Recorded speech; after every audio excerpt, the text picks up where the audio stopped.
We are more connected than ever as a society, but we have never been more distant. Awkward is something that no one wants to be, but it's obvious to all of us that some people are more awkward than others. You'd think that being so connected would help with this, but it doesn't. So, what causes so many people to be awkward? Is it the lack of life experience? Is it because some people live too comfortably? Is it because someone is not comfortable being who they are as a person, and they are too scared to embrace their true selves? One must learn to love oneself. Thus do I teach, with a wholesome and healthy love, that one may endure to be with oneself and not go roving about.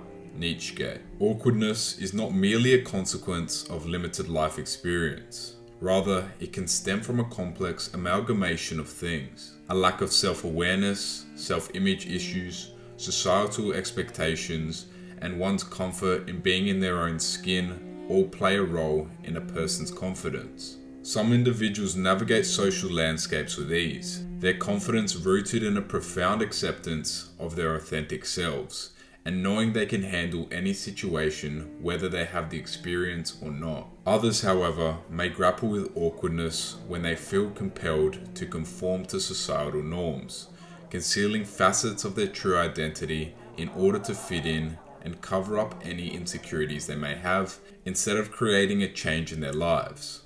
Social media also plays a part in this, as it allows people to create a mask to cover up their true identity, but this mask often gets exposed in real life scenarios. There are three things extremely hard: steal, a diamond, and to know oneself. Benjamin Franklin. What are you when you take all of the insecurities away? Confident? You can self-improve to take all of your flaws away, but your flaws are what give you an edge above everything else. If we all self-improve the exact same way, we're going to have a society where everyone acts the same, thinks the same, and no one questions the norm. How do we deal with these insecurities? It starts with knowing oneself. Drinking, drugs, television, social media, gambling, entertainment, sports, women, even intimate relationships. They all have one thing in common. They can be distractions at times. Do they do this intentionally? No. But they can all be distractions from you building a better relationship with yourself, especially if you're not ready for an intimate relationship. The path to dismantling this awkwardness all begins with self-image. Not what others perceive us to be, but who we know we are.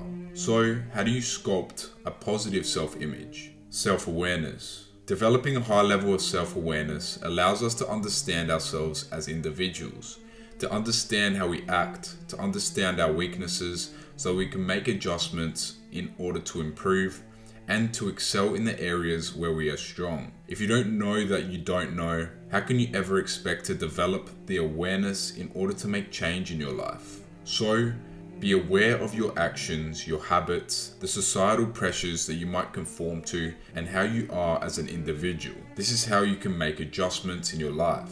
Sculpting a positive self-image. How you view yourself is the most important step to developing confidence and to stop being an awkward individual. If you think you're awkward and you embody the mantra of an awkward person, then you will be awkward. And the opposite can be said about a confident person. Other things like environment and the people you hang around will also play a big role in sculpting a positive self-image. If you hang around people that hate themselves, then chances are you will develop a negative connection with yourself. But most importantly, it's about building a relationship with yourself by spending time alone and knowing yourself inside and out. Because there should be nothing someone can tell you about yourself that you don't already know. Your connection and relationship with yourself should be stronger than your connection and relationship with any other individual. As Socrates once said, to know thyself is the beginning of wisdom. Life experience, or lack of. As well as sculpting a positive self-image, life experience is also very important. If you don't talk to people enough, you won't be good at communication. Speaking to women and people in general is a skill. To get better at talking to people, speak to more people. There's no little trick to help you. I can't sugarcoat it for you. If you never put yourself in uncomfortable situations, you'll never learn to deal with being uncomfortable or awkward. But if you have enough exposure to a particular environment, you will learn to adapt to it. and you'll develop.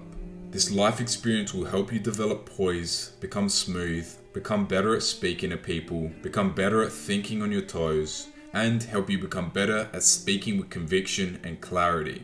Life experience doesn't come with age. It comes from doing things even when you know you aren't ready or if you don't feel like it. So put yourself out of your comfort zone. Embrace being uncomfortable even if you're awkward the first few times. Because it's okay to be awkward, but if you've identified the issue, it's not okay to stay that way.